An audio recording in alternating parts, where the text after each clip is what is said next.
विश्व की प्राचीनतम नदियों में से एक मानी जाती है। इसे भारतीय सभ्यता की जननी भी कहा जाता है।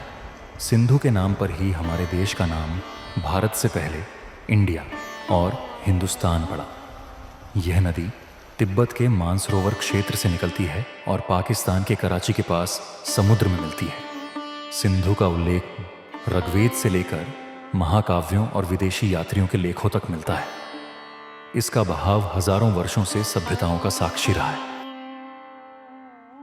सिंधु नदी की लंबाई लगभग 3180 किलोमीटर है, लेकिन भारत में इसका बहुत छोटा हिस्सा बहता है। बहुत कम लोग जानते हैं कि सिंधु नदी आज भी भारत के जम्मू कश्मीर क्षेत्र में बहती है। सिंधु का डेल्टा क्षेत्र विश्व के सबसे बड़े नदी डेल्टाओं में से एक है। पुराने समय में सिंधु के किनारे उन्नत सिंचाई प्रणाली विकसित की गई थी। यह नदी आज भी कई दुर्लभ जलीय जीवों का घर है। सिंधु डॉल्फिन जैसी प्रजातियां केवल इसी नदी में पाई जाती हैं। पौराणिक महत्व वैदिक ग्रंथों में सिंधु नदी को अत्यंत पवित्र माना गया है। ऋग्वेद में सिंधु को नदियों की रानी कहा गया है। प्राचीन कथाओं के अनुसार सिंधु नदी देवताओं और ऋषियों के तपस्थल का क्षेत्र रही है।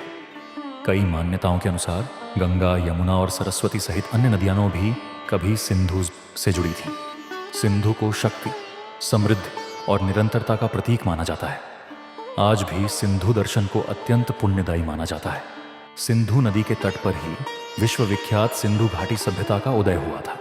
मोहनजोदड़ो, हड़प्पा और चनहुद्रो जैसे नगर सिंधु और उसकी सहायक नदियों के किनारे बसे थे।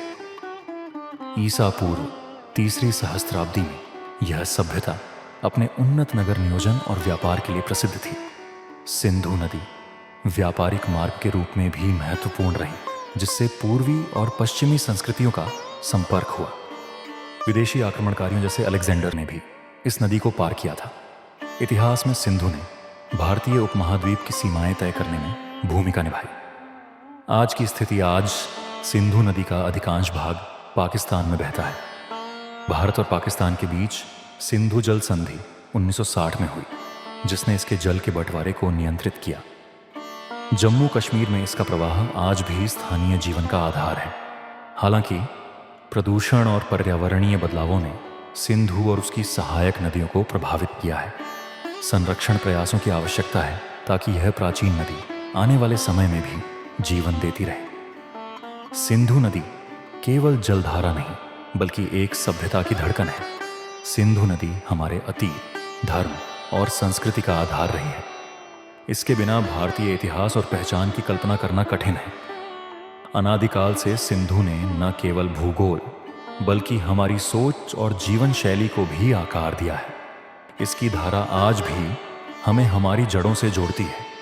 सिंधु नदी का सम्मान करना वास्तव में हमारी सांस्कृतिक धरोहर का सम्मान करना है।